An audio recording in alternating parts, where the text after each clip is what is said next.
ধ্বংসযজ্ঞ চালাতে চালাতে গাজার জাবালিয়া শহরে ঢুকে পড়েছে ইসরায়েলি বাহিনী। বিমান থেকে বৃষ্টির মতো করে বোমা ফেলছে, স্থল বাহিনী অনবরত গোলা ছুটছে। কোনো চাপকে পরোয়া না করে রাফার দক্ষিণ পূর্বাঞ্চলে চালাচ্ছে হামলা। ফলে রাফা যেন এখন এক মৃত্যুপুরী। এ নিয়ে আরো জানাচ্ছেন পলাশ খান। গাজা উপত্যকার উত্তরে জাবালিয়া শহরের দিকে ট্যাঙ্ক বহর নিয়ে এগিয়ে চলছে ইসরায়েলি সেনারা। তাদের সুরক্ষা দিতে বিমান থেকে বোমা ফেলা হচ্ছে, স্থল বাহিনীও বিভিন্ন লক্ষ্যে গোলা ছুটছে। গেল সোমবার এভাবেই জাবালিয়া শহরের ভেতরে ঢুকে পড়ে হামলা চালায় ইসরায়েলি বাহিনী। স্থানীয় বাসিন্দা ও ফিলিস্তিনি স্বাধীনতাকামী সংগঠন হামাসের গণমাধ্যম থেকে বলা হয়, জাবালিয়ায় হামলার পাশাপাশি গাজার দক্ষিণের রাফার উপকণ্ঠের কাছে মূল সড়ক পার হয়ে ইসরায়েলি ট্যাঙ্ক বহর ও সেনারা ঢুকে পড়েছেন। এদিকে ইসরায়েলি হামলার মুখে রাফার পূর্বাঞ্চল এখন ভুতুড়ে শহরে পরিণত হয়েছে।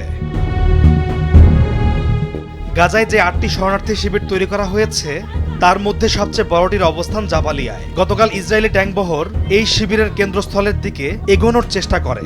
এ সময় ট্যাঙ্ক থেকে শিবিরের কেন্দ্রস্থল লক্ষ্য করে গোলা বর্ষণ করা হয়। এছাড়া বিমান হামলায় অনেক ভবন ব্যাপক ক্ষতিগ্রস্ত হয়েছে।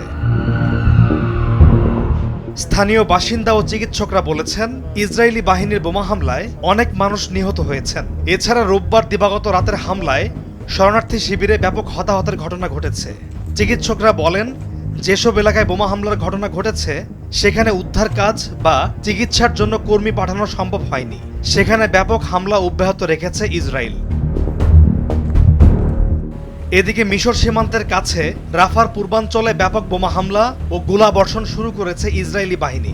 বিমান হামলায় ইতোমধ্যে অনেক হতাহতের ঘটনা ঘটেছে। সেখানকার বাসিন্দারা বলছেন, রাফা শহরের পূর্বাঞ্চলের সঙ্গে যোগাযোগ বন্ধ করে দিয়েছে ইসরায়েল। ফলে রাফার পূর্বাঞ্চল এখন মৃত্যু নগরীতে পরিণত হয়েছে। রাফার দক্ষিণ পূর্বাঞ্চলেও ইসরায়েলি সেনা ও ট্যাঙ্ক বহরকে ব্যাপক হামলা চালাতে দেখা গেছে।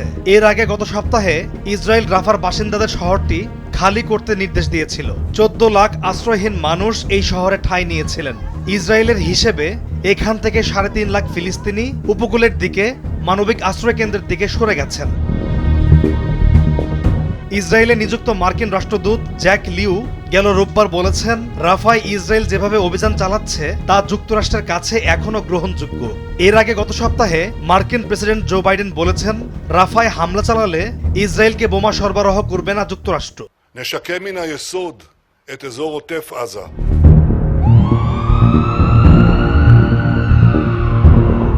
পলাশ খান, নিউজ ডেস্ক, ভোরের কাগজ।